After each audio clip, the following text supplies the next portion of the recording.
How do you introduce yourself when you meet like a fellow PT? Why is that a stressful question? My name is Emily Scherb. I am a physical therapist, and I specialize in working with circus artists, both from the educational side of helping them understand their bodies better and through treatment, and then also on the educational side of clinicians, trying to help them treat these artists better to give them the care that they deserve. Love it.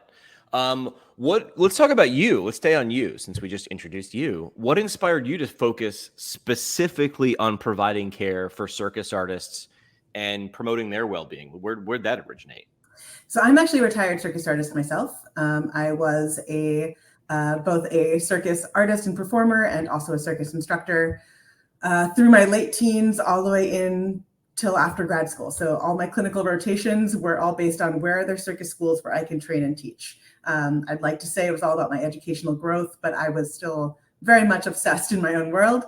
And so through that, I really saw how much circus artists dedicate to their training, and also how they are often in a position where they feel like they're not being supported by the medical system, or they don't have the resources to know what an injury is and how to really serve their bodies best in a medical system. They're more going to reach out to each other and say, hey, what did you do when that thing hurt you in your elbow? Even though my thing's totally different, but I'm going to do what you did because that seemed to work for you, even though you still have pain. And there's just not that infrastructure of education and reaching out for help. So I really wanted to dedicate my practice to working with these artists that have been my family and community for the last, way too long, and to help give them the resources to know a little bit more about how their bodies work in these extreme ranges where even in the medical profession, even in physical therapy, we don't always know what best practice is.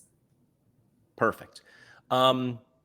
Let's talk about similarities. How are circus artists like other orthopedic patients? What's the similarity there? How do they cross over?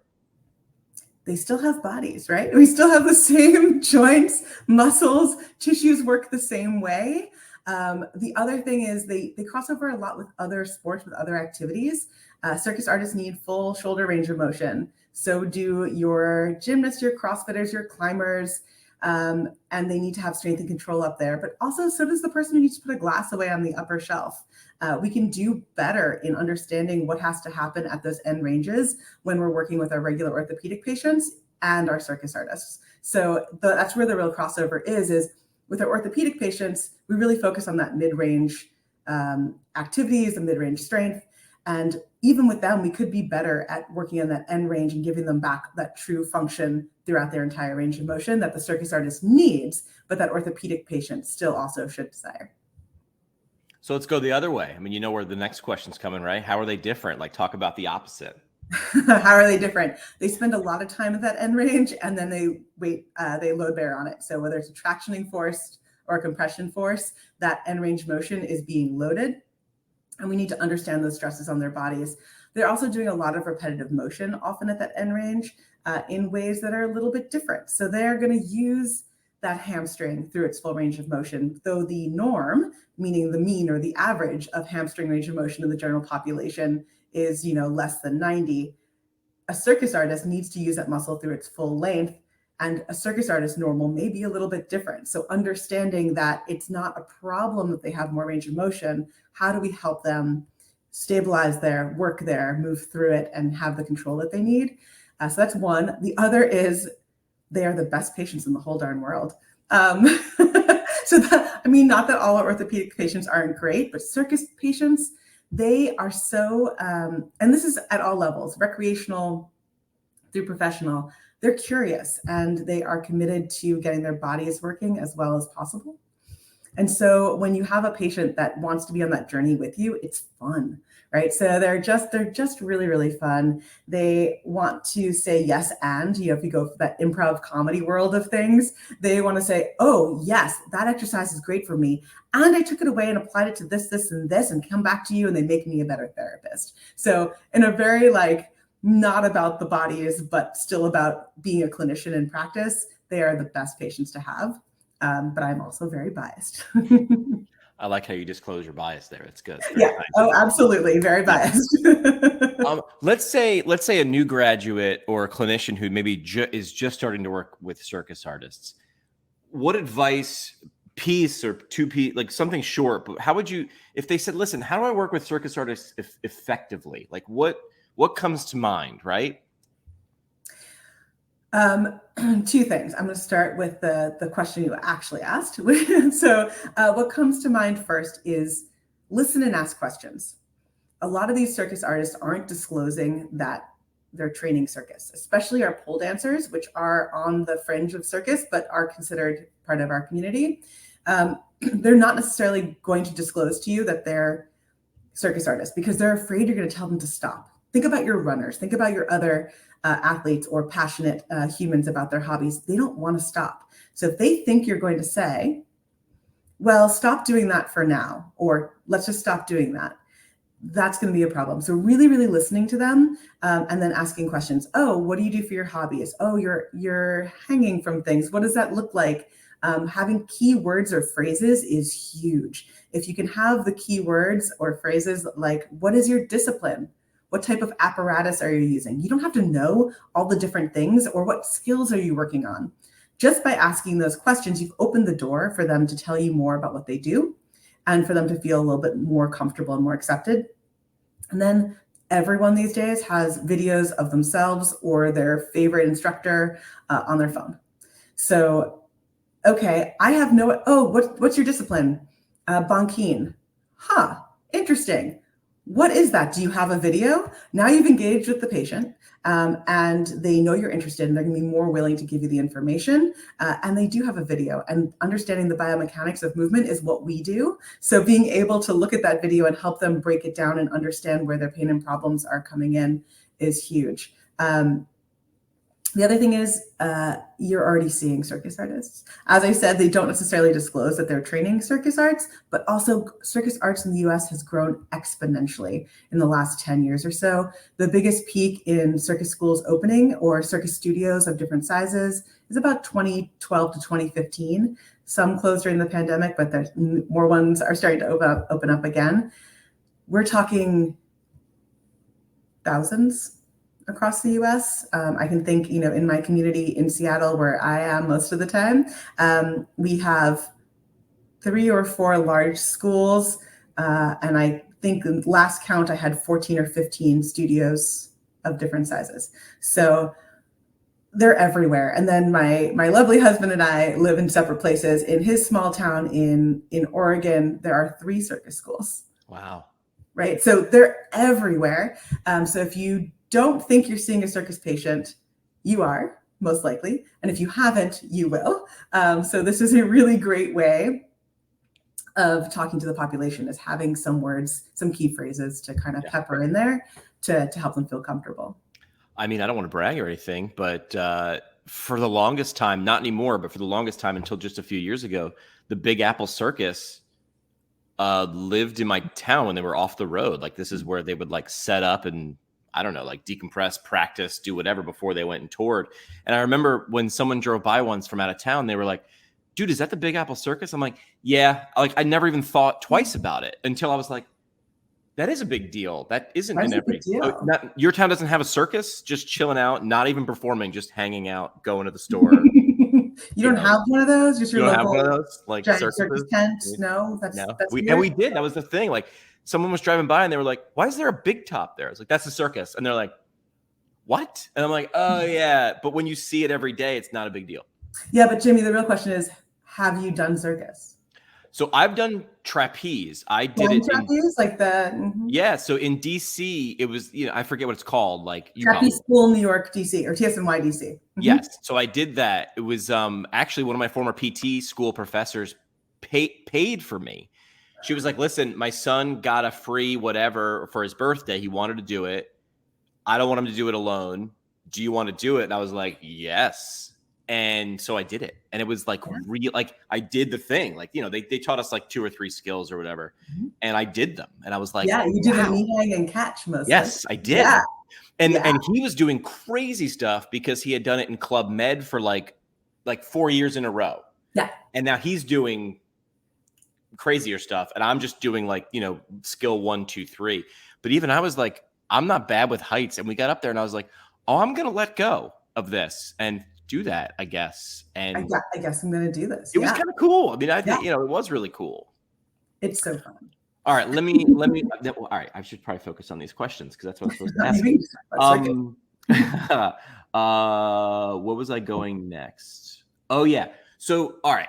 So you said we're treating circus artists, whether we know it or not, right? So let's talk about from the artist point of view, right? From the patient perspective, the other side, not us. From there, what are their perceived barriers to care? And then if you want to sneak in, how do we help them overcome those barriers? And I'll even give you a prompt. I'll toss this in there. Culture, like circus culture. Oh yeah, I could talk about this for days. Circus culture. There is a culture of circus hurts. I've even seen it on some circus schools, sweatshirts, t-shirts, circus hurts. What the barrier really is there's no description of what hurt is. And in our culture, in our sports system, as youth, as adults, we forget as adults that these kiddos don't necessarily have a language around pain, injury, soreness, and the differences between these. And circus, because it's been growing so rapidly, and because it's actually a neutral thing that a lot of us didn't participate in as kids, there is a whole, what I like to call adult onset circus phenomena, where we have people who are starting circus as adults that may or may not have been athletes as kids. And again, don't have a language around, I'm sore the next day, I have pain. What is an injury? What is soreness? Where's that line? And so we don't have a language in circus around that. We have this circus hurts idea, and there's a difference between my apparatus is pushing on me and causing pressure, and that's discomfort, and I'm going to do a drop, a fall, a thing, and it hurts my shoulder every single time, right? And so there's a really big educational gap of, when does someone need to seek care? And so that's one of those big things that I really try to focus on in my practice is, how do I reach out to the circus community and help them understand when they need to see us? Which is great too, because it's a huge marketing potential for our practices. This niche is an underserved community that doesn't even know when it's time to come in. So that's one barrier. Another barrier is the fear of stigma for our more professional folks, or even our lower level folks that want to still grow and change with their peers in their class. So if they started at like a level 1 or whatever their studio calls it, and as they progress, they really want to move along with their peers. There's a huge amount of community in the culture of circus and the culture of learning circus. And there's some great research actually on that from like the pole side of things, pole dance side of stuff. And there really is this bonding of community. And so we have these folks that want to continue on with their peers, with their friends, and they don't want to admit that there's an injury. Or you have professional performers who want to continue to perform or continue to train to be able to do what they want to do and aren't quite ready to admit it to themselves. Or the other thing about our professional performers often is there's this phenomena in circus where, unless you're working with a big company that has set choreography, there's a lot of different things you can do with circus.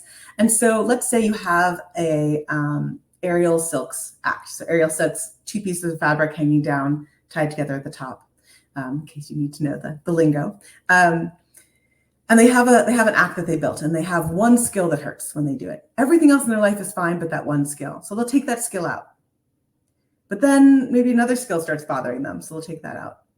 And then another skill starts bothering them, they'll take that out. And they won't come seek care until they can't do their act at all, or they start having pain in their everyday life. And so, again, helping with that education, that we're not only here to help them with an injury, help them get back to what they're doing, we're here to enhance their performance and improve their quality of movement so that they don't have pain when they do things, or they don't have discomfort. So it's really almost shying away from the injury language and changing that conversation.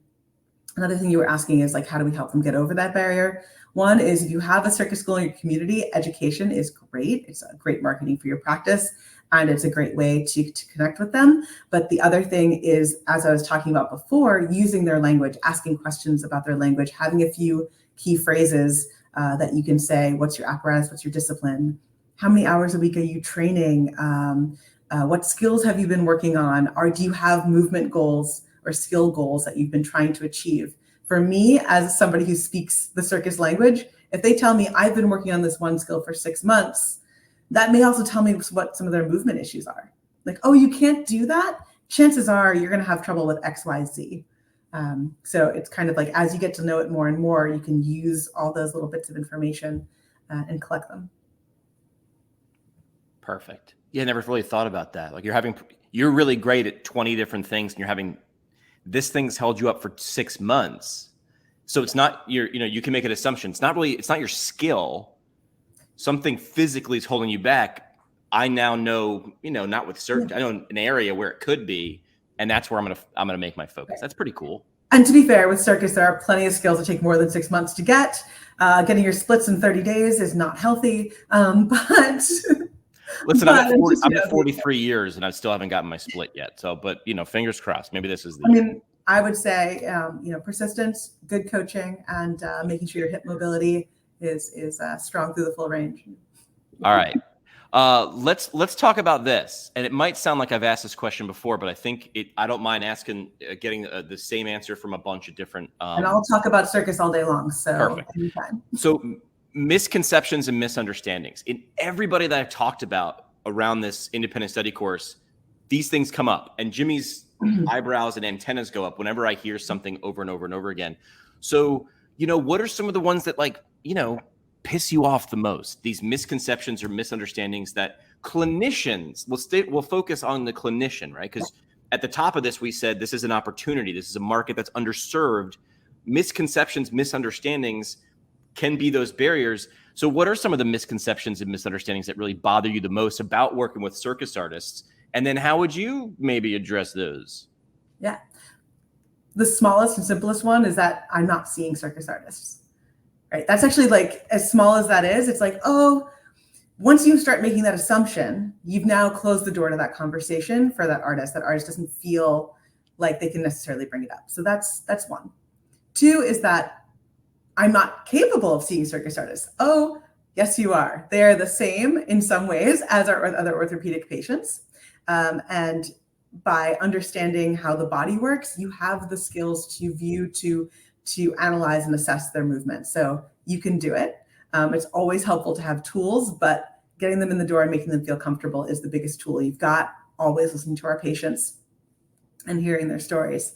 Range of motion and what's normal and what they should be doing with their bodies. Yes, there are some things that we do want to help them understand the stresses they're putting on their bodies, but what they should be doing with their bodies is moving them throughout their lifespan. If we can do anything to help keep people moving, active, and happy about their movement, that's our job. So when people tell these artists to stop doing that, whatever that is, or to stop training altogether, that's my biggest pet peeve. Pet peeve? Peeve. Let's go peeve. Full on peeve. That is my biggest concern, is that we're telling folks that are happy about movement, often in their adult years, which is really rare, in our population, to have adults who are excited about learning movement, and we should be doing everything we can to keep them doing it.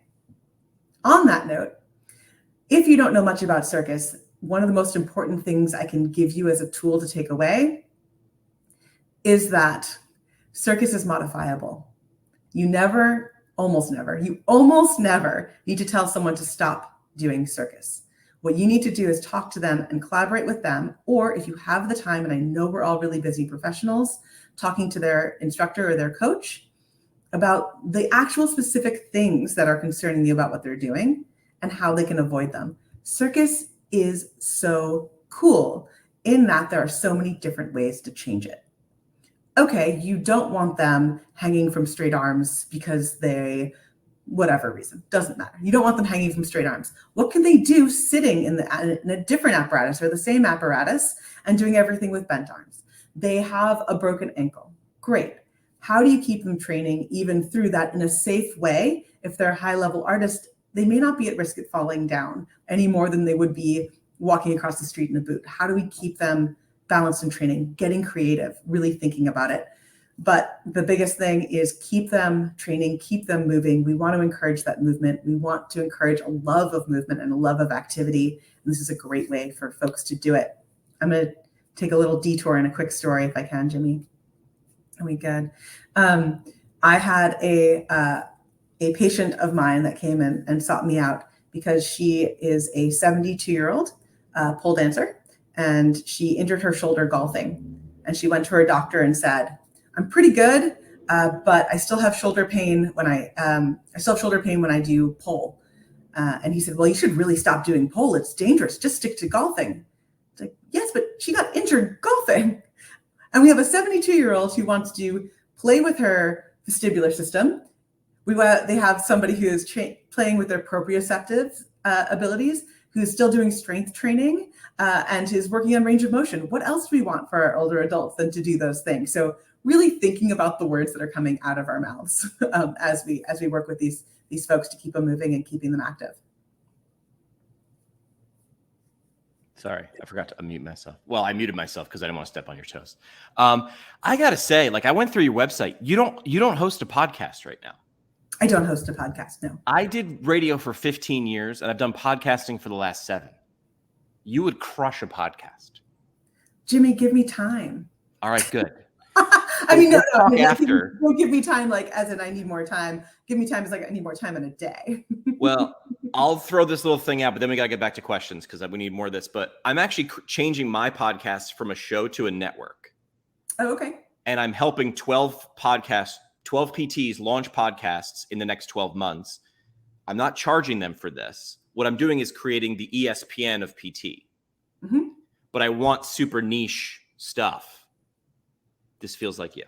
Let's talk. So I hold your hand and I go, give me every one of your problems. I've solved it. I can do it. And, because that's my jam. This is your jam. I go, what if we put 2 jams together?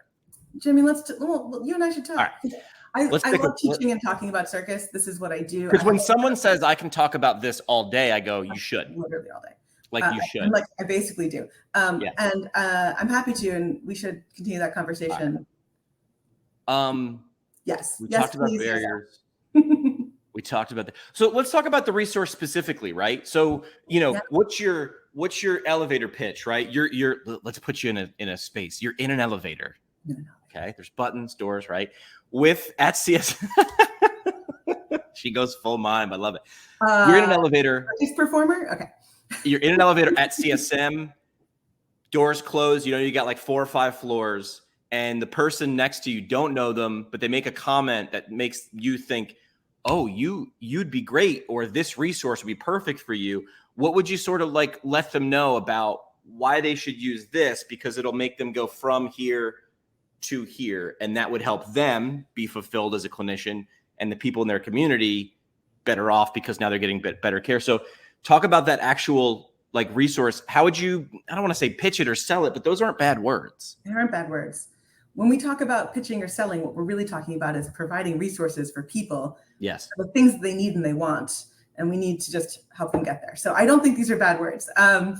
When we talk about circus artists, or when somebody says, oh, chances are what they just said in the elevator that's making me think that is, I have the circus artist, ha ha ha, or something like that.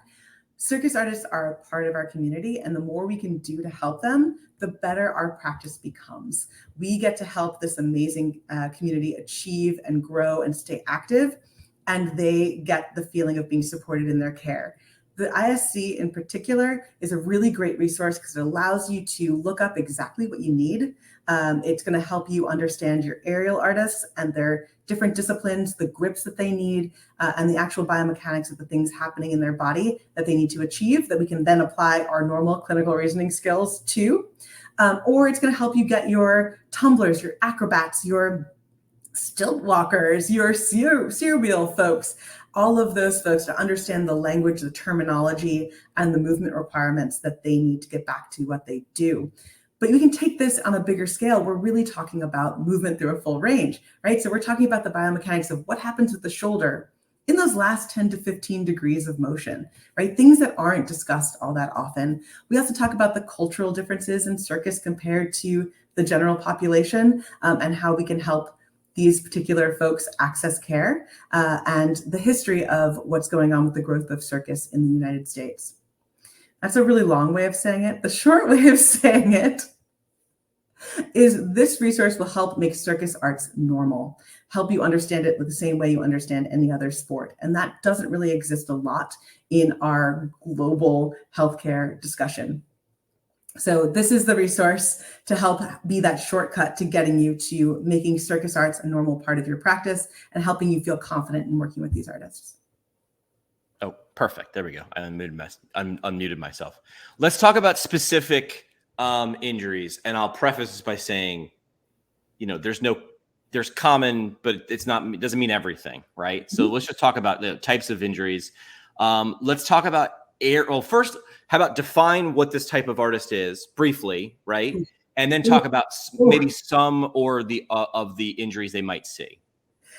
You asked a really tough question that you don't even know that you stepped in. Hold on. So I'll pitch you the type of artist, and then you tell me, like, define. Is it okay? Maybe I'm out.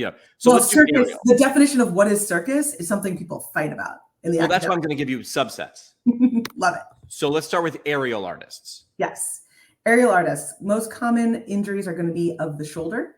Well, let's do this. So let's define aerial artists, and then give me the common injuries. Yeah, because I want people who are like, I kind of know this, but like, let's go like, what is it? And then boom, then go right into what you were going to say. Great. So aerial artists are those artists that are mostly functioning off the ground. They're going to use an apparatus, a device, something to help them be up off the ground. Usually that's rigged from the ceiling, meaning hung from the ceiling, or a truss system that they're going to be suspended from. There are some aerial arts and aerial artists that work with the ground, moving in and out of the ground, like our pole dancers or something called a lollipop hoop or lollipop lyra, where they're able to do it on the ground, which is great for corporate events and selling their arts. But their primary injuries are going to be at the shoulder and proximal hamstring. So we have these chronic overuse injuries, usually of the shoulder, because they're functioning at end range, and then they're under a tractioning load, and that can be a lot, especially when they're in that long arm hanging position and then levering their whole bodies to turn upside down. Proximal hamstring injuries are similar to like our dancers or gymnasts. They're going to get that proximal hamstring injury because of that high velocity motion at end range, or the range that they're not strong in, and then trying to work through it. Perfect. That's the vibe, right? So so I have to throw a story in here. Ready? So I've been out of PT school for like 3 months. I'm working at a private practice. You said you're treating circus artists. You might not know it, right? I'm working for this outpatient sports clinic, bunch of CrossFitters, bunch of Ironman, whatever. This woman comes in. My boss knows her. He's like, yeah, she comes in. She's great, but she's super active. She's in her 60s. So I say, what's up? And she says, so I do the silks, and she explains what it is, because I'd seen it. I was like, oh, okay, that's what they're called. And she had dislocated her shoulder. Ooh, yeah. So I go, and it happens. So I go, walk me through this. And assuming she was like, well, I was upside down, holding myself with one arm. So upside down, one arm, and the arm's like this, obviously, because that's how gravity works. And then she said, then I lifted my other arm and it popped out. I said, wait a minute, you dislocated the arm you weren't holding on the silk with? And she's like, yeah. And I was like, I did not see that coming. No, I didn't see that coming either. That's not what I thought you were going to say. Right. And I was like, wait. So you're holding with your left and then you put your hand up. She goes, yeah, I made this movement and it popped out. And I was like, oh, we got a lot going. The other one would have made sense. This one, a little different. Right. Now I want to play this whole game of because I'm like, okay, so here's what I think was stiff, short, tight. Here's where I thought that hypermobility might come in. Here's where I was like, but we don't need to go down that rabbit hole. But now I'm like, ooh, is this a case study? Are we going to play with this? Are we going to? I know. But I worked with her first of all, my boss was like, you got to relocate the shoulder. And I was like, he did it. And I watched. 3 weeks later, he's on vacation. She gets a call. I'm coming over. I dislocated my shoulder again. You got to pop it back in. And I'm like, I've been a PT for 20 minutes. I'm like, we did not learn this in PT school. Is this even in our scope? But they were like, she's coming over. And I did exactly. So my thought process was, okay, just do what he did. Do exactly what he did. Do it for 15 minutes. And when it doesn't work, just be like, you got to go to the ER. And wouldn't you know it, at 14 minutes and 32 seconds, it popped back in. It made such a loud noise. It didn't scare her. It scared me. Oh yeah, no, she's cool. She's and like, I literally was like, "Holy cow, that worked!" And she was like, "What do you mean?" Like, I'm like, "I've done it before." I knew it would. Yeah, but I had never done it before, and I was like, "Oh my god, that worked!" Well, So I mean, anyway. there's so much hypermobility in there. You're able to. I mean, and really, what he had said was, you put her in prone, you support everything, because the goal was you got to get everything to relax around the shoulder. This is not the movies where it's like, bam. It's like, I'm going to move, like literally like this much movement, and it's going to do. It's like the shoulder's going to do the job itself. You got to let it. And I was like, okay, this is going to work. And then I'm sweating, but I'm like totally fine in the face here. I'm just like, yeah, no, this might not work. Maybe go to the ER. And the damn thing popped back in. I was like, holy cow. I don't want to say that I don't want to brag or anything, but I was, it's kind of a hero that day. You're like, but I made it. I made it so she could keep training that evening. So let's go the opposite route. We just talked about aerial artists, the same sort of setup and question, but let's go to the ground. Yeah. So going to the ground could mean a whole bunch of different things. So I'm going to throw it back to you, but so are we talking about a tumbler? Are we talking about a hoop diver? Are we talking about a sear wheel artist, a German wheel artist, a juggler, a hand-to-hand acrobat, what else? A jump roper, a hula hooper. I actually just did this fun thing for me on my Instagram social media page, where I took 108 different circus disciplines, and we basically had a popularity contest to narrow them down to the top 4. My business just turned 10. We had a live debate of like which one's the best. So there's 108 circus disciplines that I could think of. So we need to narrow it down a little bit more. What kind of ground acrobat are you thinking about? Well, which one won? Let's talk about one of the more popular ground artists, right? We'll stay with the most popular. Oh, well, I mean, I can tell you what one the ground thing in a second, but let me tell you what won overall. What was it? Because like you, flying trapeze is one of my passions. Had to be. And it was flying trapeze. And here's the thing. Is it that flying trapeze is the most popular? Is it that flying trapeze is the thing that everybody loves the best? Probably not. Maybe. Because really, like, it's Instagram. It's a popularity contest. What I think it really is it really shows the strength of the community and the people that are really passionate about it, and kind of like how vain we all are in the flying trapeze world, that we must make our thing win. But the thing that won ground, let's see, our final 4 were flying trapeze, aerial silks, which is probably the most popular in the US overall. So it's not surprising that you saw an aerial silks artist. So flying trapeze, aerial silks. Oh my goodness. Partner acrobatics was the most popular ground one, but what was the 4th thing? I'm trying to think who my debaters were. Oh, I feel terrible. Let's talk about partner acrobatics, and it'll come to me. All right, let's do that. All right, so define partner acrobatics, and then just talk about some common things you see with those type of artists. Yeah, partner acrobatics is really a collaboration between at least 2 people. There's also group acrobatics and other types of human tossing. But partner acrobatics is when there's one base and one flyer. So there's a person on the bottom and a person being lifted or tossed or thrown. And some partnerships that switches back and forth, but usually there's one base or porter and one flyer. This can be done in standing. It can be done laying on the ground on their backs, or again, can be done in groups. So partner acrobatics, I'm going to talk about, let's see, so many good things. Our bases, our porters, they will often have low back pain from taking that load in the standing position, especially if they don't have that good trunk and core stability, or if they've gotten some suboptimal cueing.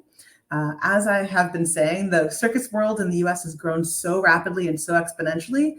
The way we teach and the language we use around teaching circus isn't always staying up to date with what we actually mean when we say it. So when we're asking for core engagement, some of the things are getting carried over from the sports world of like, oh, shoulder blades down and back and really engage, use your lats. But we've got this person body weight pushing down into their hands. They don't need to use their lats more. They need to be able to use their core musculature more, their abdominal musculature more, to give them more support. So we get instances of low back pain there, or if they're throwing and catching repeatedly and they don't have the strength and control, and they haven't been doing, say, outside training to get there. That's one of the big ones. Our flyers, on the other hand, will have a different set of injuries. We can have wrist issues if their hand grips aren't in the right position. So having that angle of wrist position to be able to support another person, it has to match top and bottom. They can have wrist issues and or elbow issues from that, so an epicondylosis kind of situation. Or again, shoulder stuff, or hey, they're coming down from, let's say, a handstand on another person and they land on the ground and sprain an ankle. Yeah. So those are the big ones. Those are the big ones. It's interesting. It's like, oh, now we're involving more people, so versus aerial, where it's like, okay, it's often these things. I feel like ground acrobatics, you're going to get more of those acute injuries of like ankle sprains because you're going to have more contact with the ground. Also, mats are dangerous, the spaces between them especially. Perfect. I will write that down. I will remember that. Danger. See a mat, probably still working on my splits. Yeah. Talk about a story that comes to mind in terms of success. You don't have to use the person's name, but just like talk to me about someone maybe recently or something that comes to mind, like in terms of excitement, like, wow, this worked. Here's a story that shows it, right? Where you met the right person in the right spot. And when they paired with you and the stuff that you know and the things that you're able to see and do as a physical therapist, they went from this to this, and they were to be able to do the thing again that they were missing out on. I'm going to start with the really simple version of that. For me, the biggest success is when I find someone who finally feels comfortable and trusts me when they come to seek care. So it's someone who has been often kind of putting off care or avoiding care because they don't feel like they're going to be heard, or they don't feel like they can trust the clinician. And for me, that biggest sense of success is when they come in and finally have sought care like that, because like that is that first step. And that is a big celebration point of like, I feel like I've done the best job when they feel supported. Because if we can do that and we can build the confidence in our practice, then we're going to be able to help that patient even more. They already believe, they already have that buy-in. So that's my like little tiny like everyday success. I hope it's everyday success, where I've instilled confidence in the patient, and the patient feels ready and confident, able to even proceed with physical therapy care. Then like on like the bragging side of like success, getting this patient back to doing the thing, it's always really powerful when you have this professional artist who comes in and has, let's say, a shoulder injury and it's terrible, and they may still be performing, or they just finished a contract that they limped their way through to the end of the contract, and they finished it out, and they come in and they say, okay, I've got 6-8 weeks. How do I get ready for this contract so I don't have to turn it down? And to help them get there and to have that conversation with them of here's the steps we need to take. They're all in. We get to work together to really get there, to really build the strength, build the motor control, and build their confidence back in how their body works and to feel empowered in their body. It's a transformation. I tell people all the time, or I try to tell people, like my soapbox is very much, don't be Luke in someone else's story, because then they don't know where it's your story. As soon as you're Luke, as soon as you're the main character, they're just like, okay, cool story, bro. Like, I'm going to go over here because my story is important to me. Be their Yoda.